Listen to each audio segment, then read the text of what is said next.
view that I have here today is not as nice as the view that we had at one of your conferences in Los Angeles a number of years ago, but what can you do?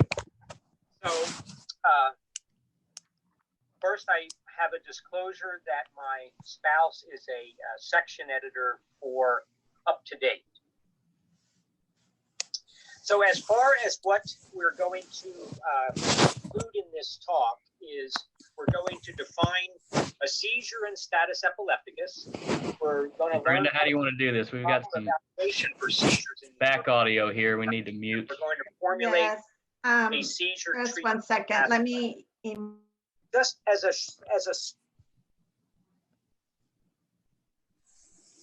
There we go.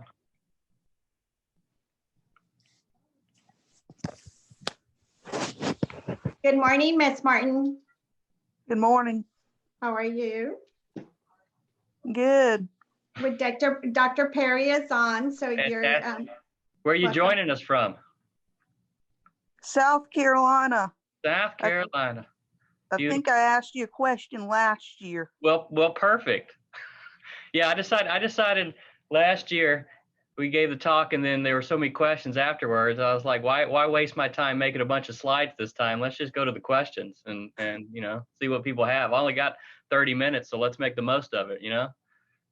Did you have any questions so far that you wanted to ask this year? I know it just started. You know, the conference just started, but I did.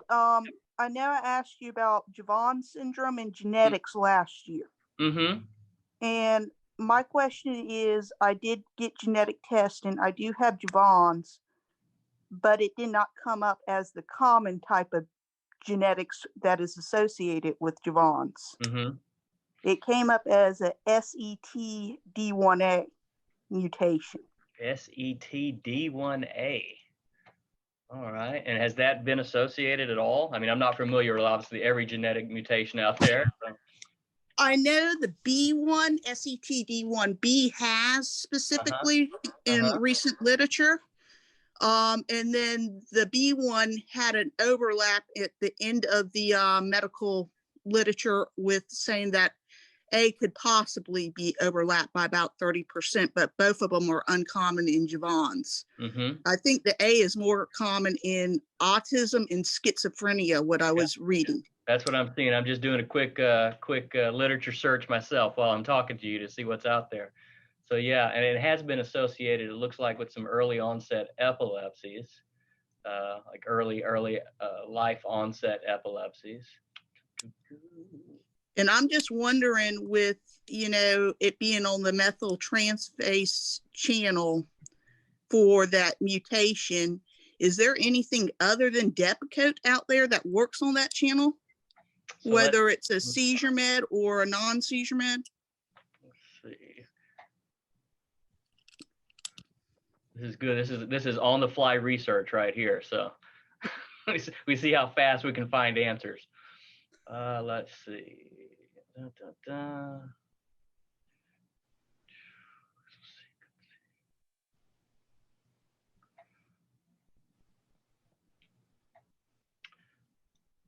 I'm trying to find an article that details its function completely. So does it say which neurotransmitter system that it works on primarily? I know you said the methyl, but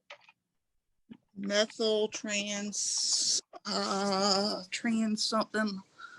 I think the article I got's an older one from the geneticist, and that was pretty much it. But I think the research was based on embryonic stem cells and then trying it in a lab. It wasn't even in a. It says histone lysine N-methyltransferase. Yeah. What in the heck does that do? Let's see.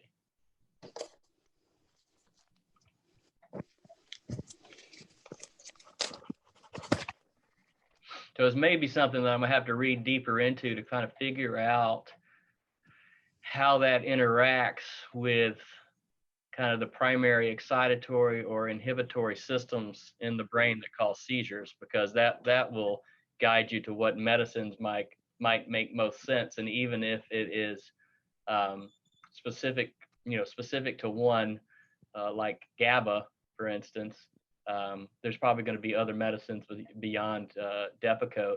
What other meds have you tried?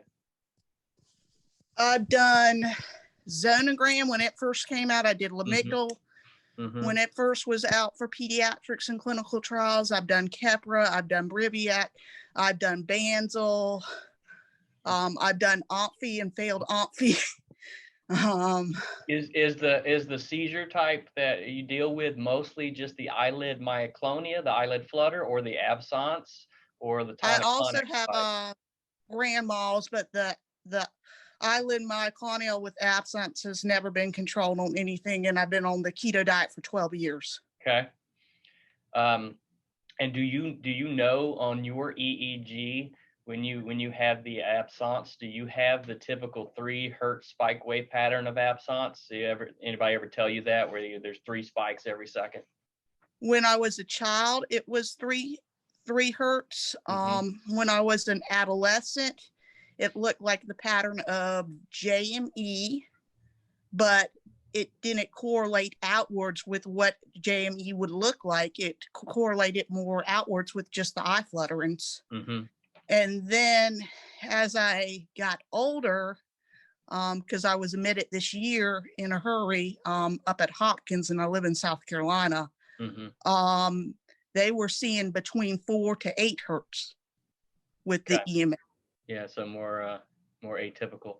Yeah.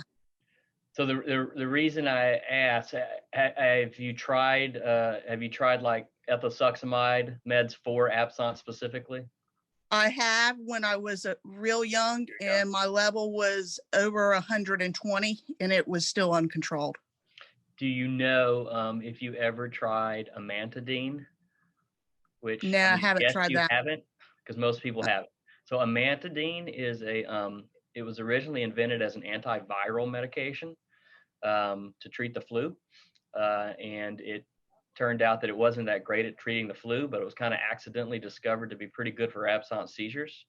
It's also used in neurology for a lot of stuff now. So it's used for like people with history of head injuries, because it increases alertness and kind of clarity of thinking, but can control absence seizures. So that's actually a pretty easy med to try if the absence are the primary problem. I think it probably works better for more typical absence, not what you described, which is more kind of faster spikes, but something to think about. So that's one option. Obviously, the eyelid myoclonia of Jevons is pretty hard to ever get rid of. So you want to aim to get rid of the absence seizures and the tonic-clonic seizures as best as possible. Some other meds that you maybe have not tried to think about. Silantan, which is methosuximide, is something to think about.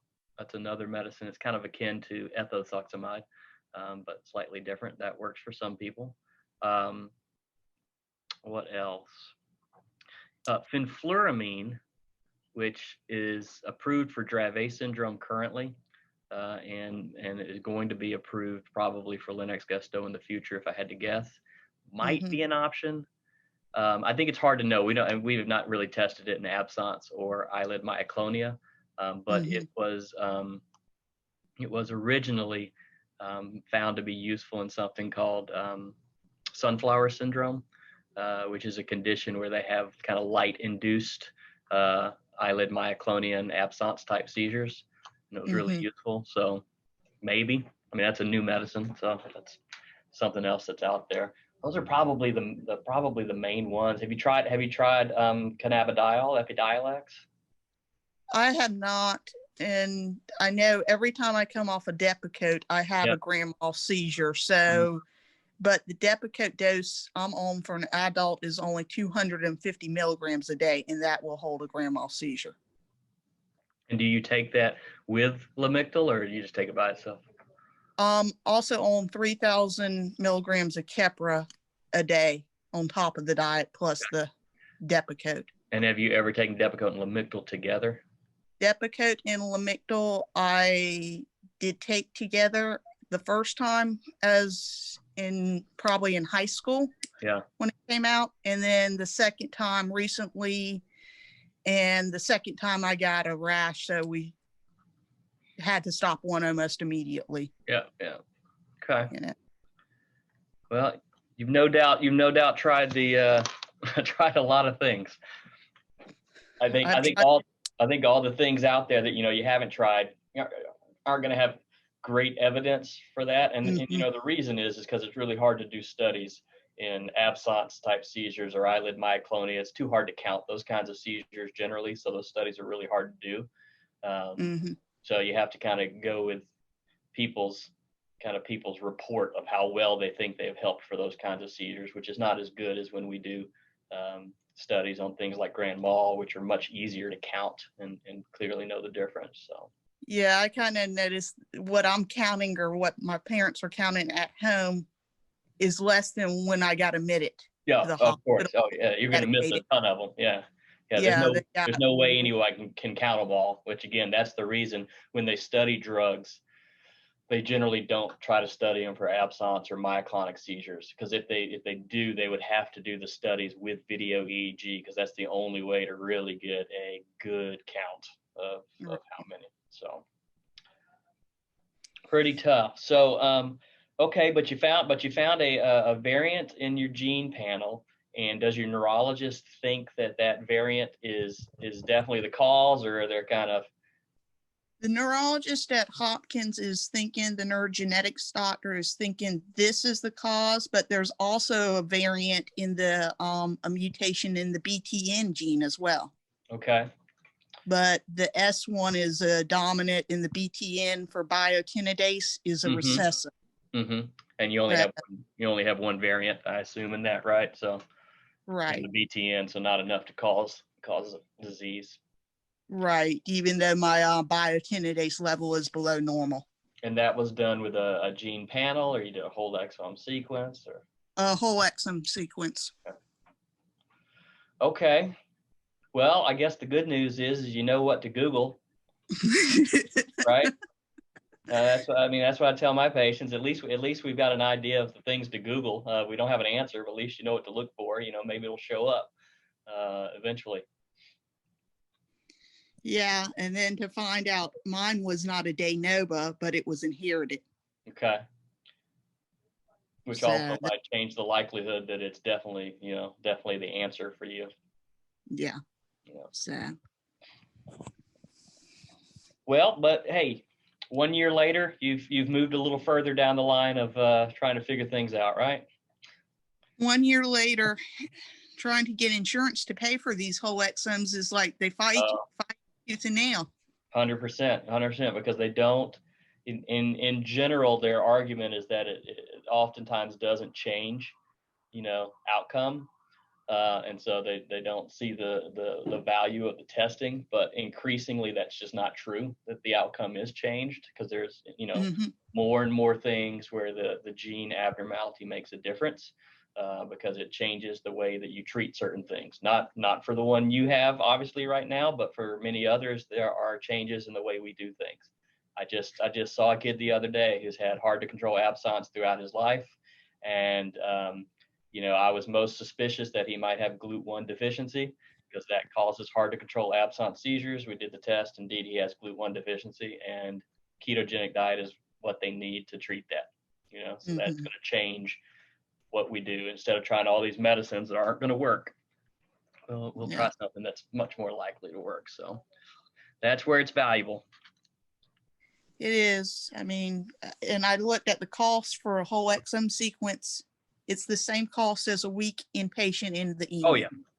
I'm like, after you fail 2 or 3 drugs, why put them in the EMU? Why risk, something really bad going wrong that we can't reverse? And in some places, it's the cost is nearly equivalent to an MRI, right? So, and they have no problem paying for more and more MRIs, but just takes them a while to come around to understanding the value of new stuff. Yeah, I kind of learned that in nursing school too, on my 3rd year. Fantastic. Fantastic. So yeah, it does, but a lot of the side effects too with some of these mutations are the same side effects that you would think would be from the drugs, but it's really from the mutation. So it's kind of hard to separate what's what, for early onset. Sure. Yeah.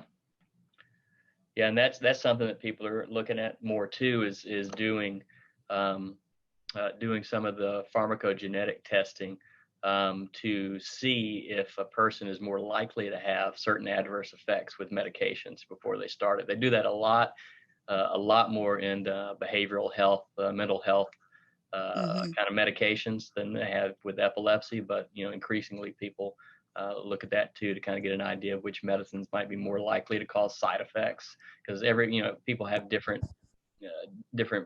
ways of metabolizing, and based on their genetic makeup. And so that's something that some people use. I don't use it a ton right now, but I do know some people are doing that more often.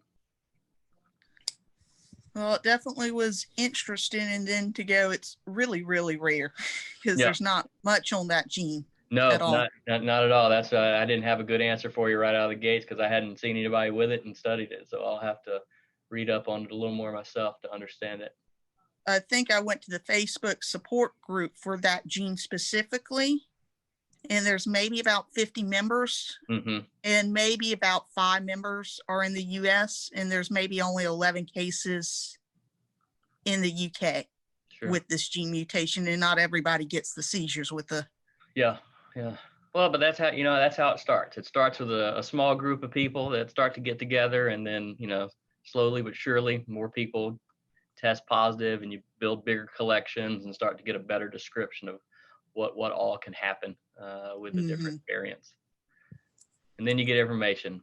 The downside is that can take years, but it'll probably take longer because who knows if you got the mutation unless you can get the test. Right. Well, the good news is that more and more, at least in the pediatrics world, it's easier to get the testing. I don't know that this gene is on the common panel, actually. Let me look and see if it is. I bet it's not.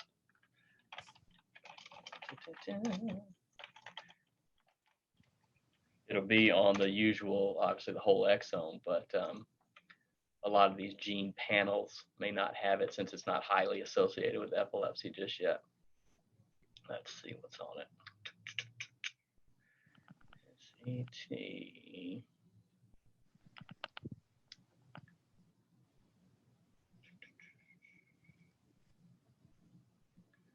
Yeah, so the SETBP1 is on the panel, but that's the only one. Because that the behind the seizure panel is something that's available in the United States to all children less than 8 years of age that have seizures. They don't even have to have poorly controlled seizures. They just have to have a seizure, and you can get free testing. See, that's to me, it's kind of crazy because, look at the older ones who, if their onset was before 8, if they had more than 2, they should be able as an adult to get that same. We hear you. That's an argument that we have made, is that these tests are identifying a lot of kids with genetic kind of epilepsies that we can do the correct treatment early on in life and maybe change the outcome. But on the flip side, there are a lot of adults that never had the opportunity to get the testing as children, and if we could get that testing and figure out what they had, then we might be able to change their course too. And that's been shown. Like there's several studies where they've looked, for instance, at groups of adults with hard to control epilepsy and maybe learning disorders, and found like 30% of them had genetic reasons for their conditions, of which a significant portion of those were able to change their therapy. Like DRAVET syndrome was very common, and that was something that we just changed the way we treat them. They could do a lot better. So it is important. We'll get there one day. Just have to keep pushing on them. Yeah, I just to me, financially, it doesn't make sense not to do the genetics if you've been in and out of the hospital more than 7 days, because the cost is identical. I hear you. Thank you, Ms. Martin. We have another caller, Jessica Gonzalez. Ms. Gonzalez?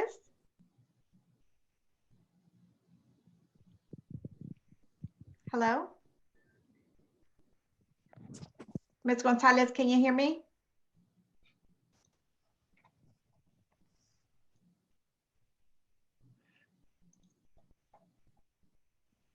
Ms. Gonzalez?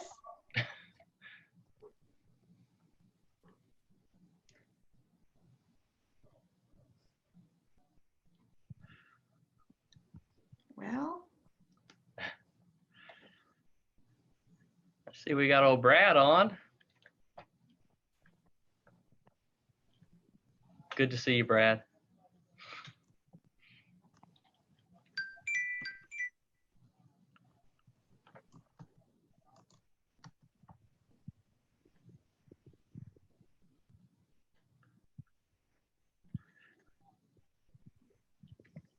it's All right. okay.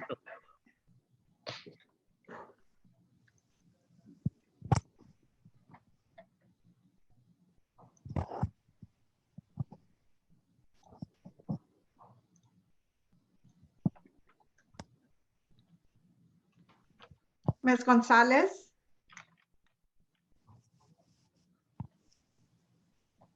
Okay. Well,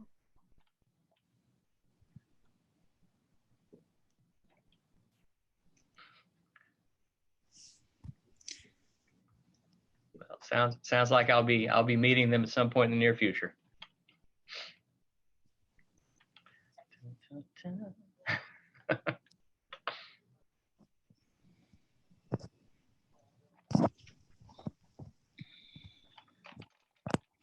Oh, I think she just,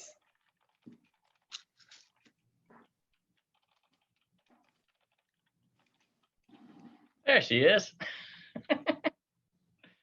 you're on mute. There we go. There you are. go. How are you? Hi. I'm private messaging you here, so. Wow, I didn't know I'd be looking at you guys. I thought I was just watching a recording or something. Cool. No, I said last year I did a talk, and then at the end we had Q&A, and there were lots and lots of questions. So I was like, you know what? Instead of putting together a bunch of slides, because I've given enough talks in the last few months, and I'm tired of putting together slides, I'm just going to have a free for all. Cool. So Oh, Lord. unfortunately, my free for all was at the very beginning of the conference because Oh, it was the I'm only just time I happy had to do this today. So Yeah. it is what it is. That's So cool. Brad says you're moving to the great state of Texas in the near future. I'm 99% sure we're going to relocate to the Joint Reserve Base in Fort Worth. Yeah. Okay, great. Yeah. Well, you'll let us know when you get here. We'll be happy to help you guys out. You'll love Dude, Fort Worth. awesome. You'll love Right Fort on. Worth. Everyone from love California is moving to Texas, right, Brad? They are. Yes. I love Cowtown. Yeah. Excellent. Yeah. Well, are there any questions that you do have that you need help with today, or what advice I can try to give? I think we're at a good point with my son. Yeah, we kind of just finished all the grueling testing, and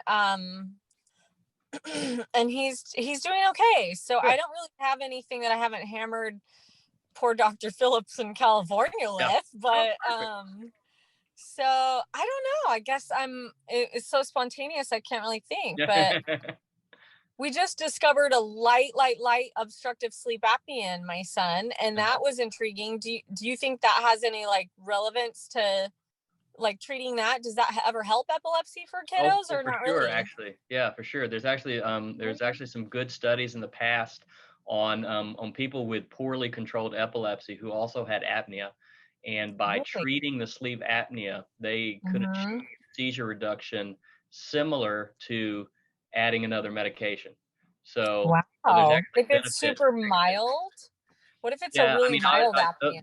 The people who were in it had legit Pretty severe. clinical sleep Mhm. apnea, but still, you know, I mean, if it's enough to disrupt sleep, Mhm. you know, and be symptomatic. So, you know, kind of things you look for if the kid's got excessive daytime Mhm. sleepiness, you know, even if it's mild, if the sleep study's showing frequent arousals, there may be some benefit to it, you know. I mean, it's Yeah, you know, the downside is depending on how they have to fix it, right? So right. That's it's kind of where we're, yeah. if it's He's we had fix so it much. with a tonsillectomy or adenoidectomy, while that's a surgery, it's done and you're finished with it versus wearing CPAP every night, which, you know, is not Yeah. nearly as exciting for a Yeah, child for a to have to deal 7-year-old, right. with. Right. So, you know, yeah, it all depends on how much difference that'll make. But, you know, Okay.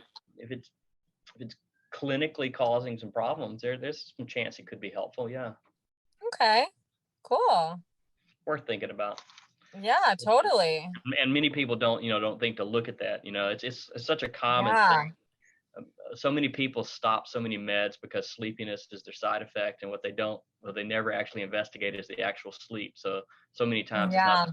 and that was the problem. Not that medicines don't cause sleepiness, but the Right. issue was that the sleep was very poor to start with. So Right. Yeah, he was also born with Pierrot band sequence, which Mhm.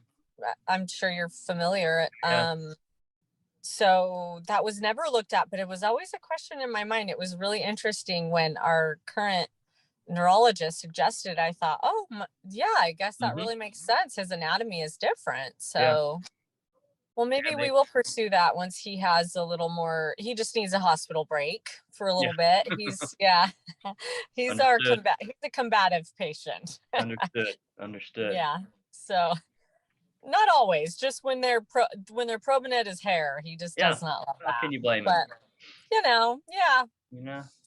yeah. Well, yeah. It's just it's cool I had just stayed at the what was it? It was a hotel to just go check it out right by you guys, and I was always going on the 35 and not turning Yeah. around behind me and looking that the hospital was literally right behind where I was staying. Yeah. I think it was at a Hilton. Yeah. Yeah. The So Hilton I Garden Inn. know. Yeah, I know where you guys are. That would be amazing that's the biggest part about moving for me is whether my son has, care or not. So Yeah. Oh, well, you'll be in good hands, and you know, yeah. Brad will put you in contact with us. We'll get you all set All up. right. If not with I me, love with one of my Brad. partners who are all good. Right We'll find you what you on. need. Oh man, that's Big deal. a breath of fresh air. Yeah. And then you get to come Cool. live in beautiful Fort Worth. I love it. I loved it. Cool. So you come here a lot? I've only been the one time, and Okay. we just explored, me and my daughter, and at first it was shocking how flat it was, but I quickly got used to it. Yeah. Yeah, So, I'm from the Mississippi Delta, so flat is the only thing I've really oh, ever okay. known. Okay. So I don't really think much of it, but I was in Arkansas this weekend with my daughter, and my calves are killing me from Oh, walking yeah. up and down hills in Fayetteville all weekend. And so Oh, man. I'm obviously not used to inclines of any type. Yeah, it's a different world. Yeah, but I loved Fort Worth. Everybody is nice. Oh my gosh, they're nice. We try. So, yeah, it was really welcoming and very kind. I just have to work on y'all and not saying dude, I guess, every other word. So, yeah, we'll just go with the flow. Great. Well, Cool. real quick, looks like Jana joined here. And so I'll just see if she has any questions, because the time has flown and it's already 11:30, and I do have to jet because I have a meeting I have to go to. So Jana, if you have any questions, I'm happy to try to answer them.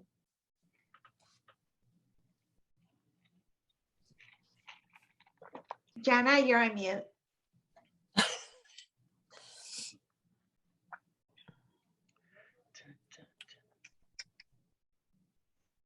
Jana? Let's see. Oh.